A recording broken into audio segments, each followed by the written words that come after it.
Assalamualaikum warahmatullahi wabarakatuh. Perkenalkan, nama saya Zaskia Rahman, kelas 11-1. Pada kesempatan ini saya akan menjelaskan materi singkat mengenai faktor dinamika penduduk untuk perencanaan pembangunan.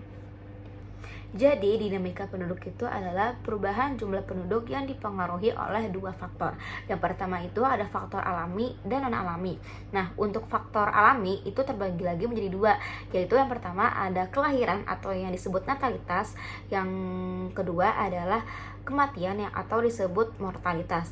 Nah, untuk kelahiran ini adalah faktor alami yang berguna untuk menambah jumlah penduduk. Sedangkan kematian itu faktor alami yang mengurangi jumlah penduduk.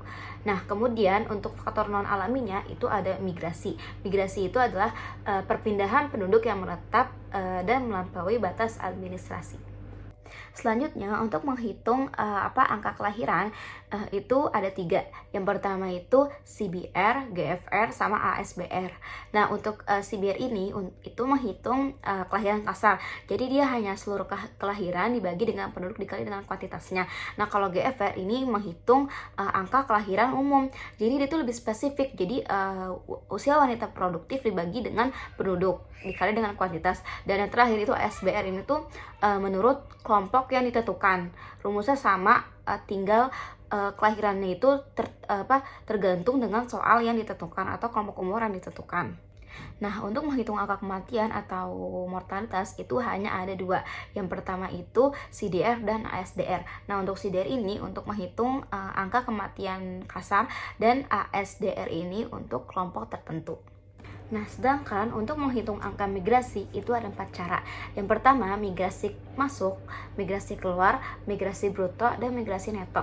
Nah, yang pertama, migrasi masuk itu caranya adalah imigrasi dibagi dengan penduduk dikali dengan kuantitas.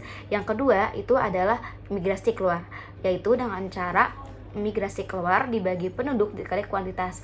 Yang ketiga itu ada migrasi bruto, yaitu caranya adalah imigrasi dikurang emigrasi dibagi penduduk dikali kuantitas. Sedangkan kalau misalnya migrasi neto itu kebalikan dari migrasi bruto, yaitu imigrasi ditambah emigrasi dibagi penduduk dikali kuantitas.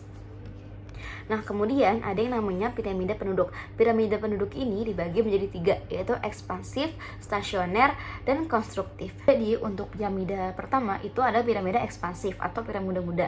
Nah, di sini itu kelahiran tinggi dengan penduduk usia muda. Yang kedua itu ada piramida stasioner atau tetap. Jadi, kelahiran sama kematian itu seimbang. Jadi, jumlah penduduknya itu antara tua dan muda itu juga sama.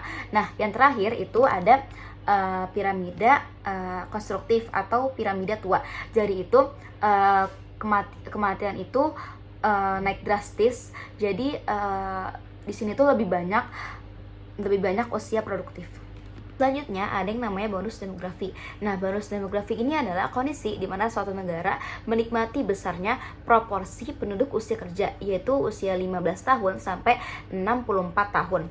Nah, jika ini dikelola dengan baik, maka akan mendorong kemajuan ekonomi yang sangat besar. Masalah akibat dinamika penduduk ini ada dua, yaitu ledakan penduduk dan persebaran yang tidak merata. Kemudian sumber data kependudukan itu diambil dengan 3 cara, yaitu dengan cara sensus, registrasi, dan survei. Selanjutnya ada rumus untuk pertumbuhan total dan proyeksi penduduk.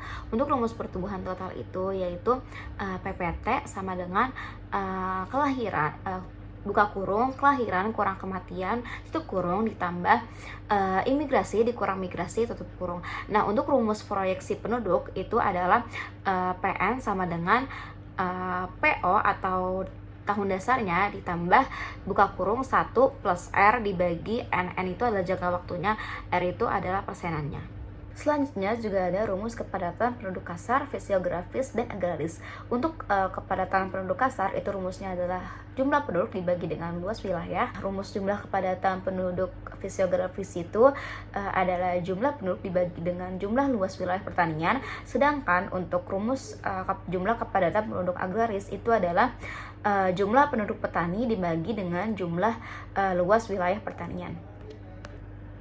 Dan yang terakhir, untuk rumus rasio ketergantungan itu adalah jumlah penduduk usia muda ditambah dengan jumlah penduduk usia tua dibagi dengan jumlah penduduk usia kerja dikali 100. Dan sedangkan untuk rumus rasio jenis kelamin itu adalah jumlah penduduk laki-laki dibagi dengan jumlah penduduk perempuan dan dikali 100.